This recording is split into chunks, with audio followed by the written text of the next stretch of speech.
Coming up, an organization in the Valley is helping immigrant children facing deportation. Plus, the Office for Advocacy and Violence Prevention at UTRGV tackles toxic masculinity. And with new additions, the UTRGV baseball team is ready for the upcoming season. KVAQ TV starts now.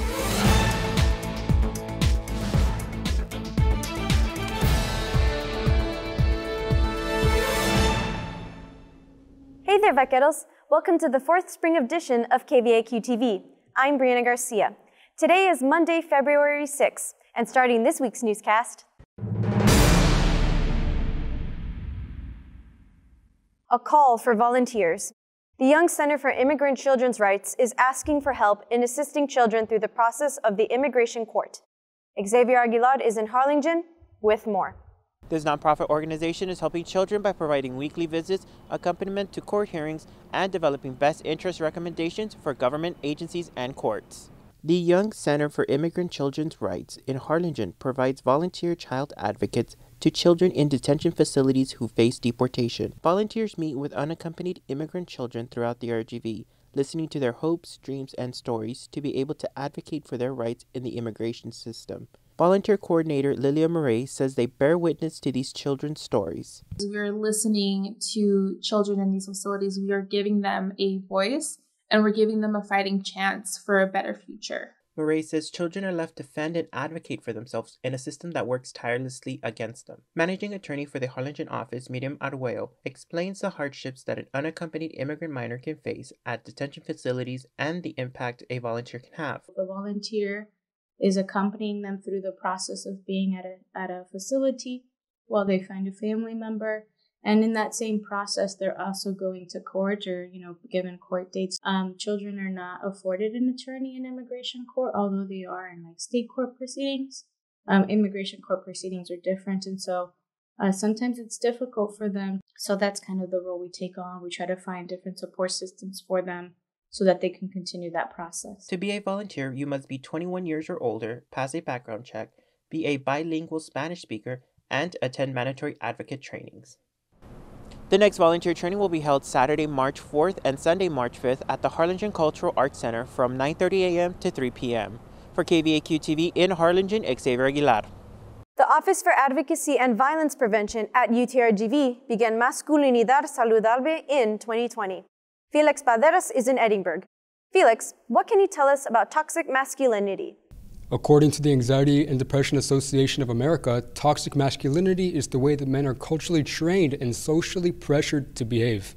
Toughness, anti-femininity, and power are some of the traits that range in expression from person to person. Program coordinator Francisco Zamago talks about the goal of the Masculinidad Saludable project. What we want to do is we want to open the discussion about masculinity and talk about those topics with people on campus, because we believe that by getting the discussion going and engaging in these discussions with the students and everyone on campus, we can make a campus that's free of sexualized violence and free of harmful masculinity. The Male-Led Project aims at modeling interdisciplinary cooperation and encourages collaboration on issues related to gender, healthy and toxic masculinity, and consent. Biology major Claudia Garcia expresses her thoughts about the Toxic Masculinity Project. Well, it's actually really great because I tend to have that at home a lot. You see it often, but you used to it because you see it at home every day.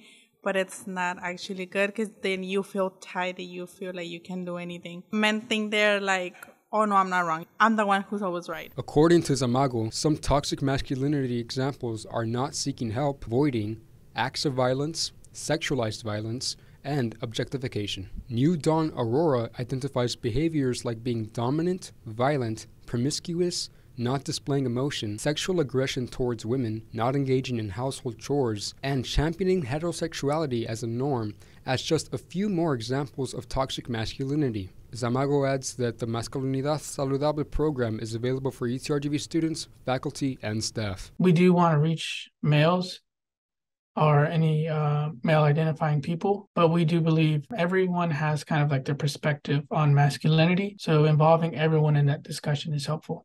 Men are pressured by other men to kind of conform to these narrow expectations. We feel that it's important for other men to kind of voice how, we don't have to conform to these narrow expectations to be, quote, a real man. By having another man kind of explain that helps loosen up those restrictions.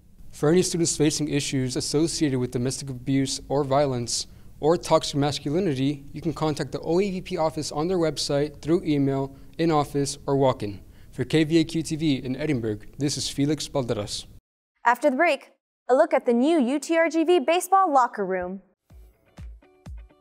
KVAQ-TV is sponsored in part by Student Activities at UTRGV, which will host along with campus partners Homecoming Week 2023, February 6th through the 11th. Homecoming Week celebrates all things Vaquero Nation. There will be several fun events on both campuses, including the Homecoming Parades in Brownsville on February 7th and in Edinburgh on the 9th, followed by the burning of the letters at 8:45 p.m. outside the Fieldhouse. Homecoming will wrap up February 11th at the Fieldhouse, where there will be fun activities for all to enjoy. Stay for the doubleheader women's and men's basketball game at 4 and 6:30 p.m., where UTRGV Royals will be announced. For a full schedule for homecoming events, visit utrgv.edu/homecoming. I'm Alba Cantu, and this is KVAQ-TV. The UTRGV baseball program is entering the year swinging. Renovations and the new talent are a couple of things that will help the program this season. Jorge, what are some of the changes this season? With renovations to the UTRGV clubhouse locker room, new details on the field, and the addition of new players, UTRGV baseball team is ready to make a hit. It was jaw-dropping. Rally the Valley and rise up. This is not the first time the UTRGV baseball program receives upgrades. Head coach Derek Matlock says the university has helped the program expand. They've done a lot for us every year since I've been here. There's been something, from covered cages to a brand new infield grass, paint, pads on the walls, decks, party decks, and right. I think there's been something every year that's kind of helped the program grow and get better. Upgrades include lockers with padded seating, a fueling area for players, and a UTRGV logo at its center. Freshman infielder Armani Regosa says, As USB chargers, the bottom for your shoes, it's ventilated. Your personal belongings up top, you lock it. Coach Matlock hopes with the new upgrades comes some new talent to UTRGV. Facilities have a lot to do with recruiting, get some of the best players in the country here. So that's definitely a big, huge step forward in our program for recruiting. Thanks to the program's recruitment, UTRGV baseball fans can expect to see some new faces on the field this upcoming season. You're going to see some really electric arms. I think we've got the highest velocity that we've had since we've been here from some guys, junior college transfer, high school freshmen. It's going to be exciting, though. There's going to be a lot more athleticism. I think it's going to be really fun to watch, a lot more action on the base. Matlock says he hopes people come and support the team this season. I think they'll have a lot of fun at the games, and I think the kids deserve playing in front of a big crowd. They've worked their butts off from 6 a.m. weights to going and playing summer ball all over the country, and it'd be nice for the Valley to come out and support. February 17 marks UTRGV baseball team's first match against the Houston Baptist Huskies here in Edinburgh. For KVAQ in Edinburgh, Jorge Infante. And that's a wrap for today. Make sure to watch us Monday through Friday on VCAST monitors and social media. For KVAQ TV, I'm Brianna Garcia. See you next week.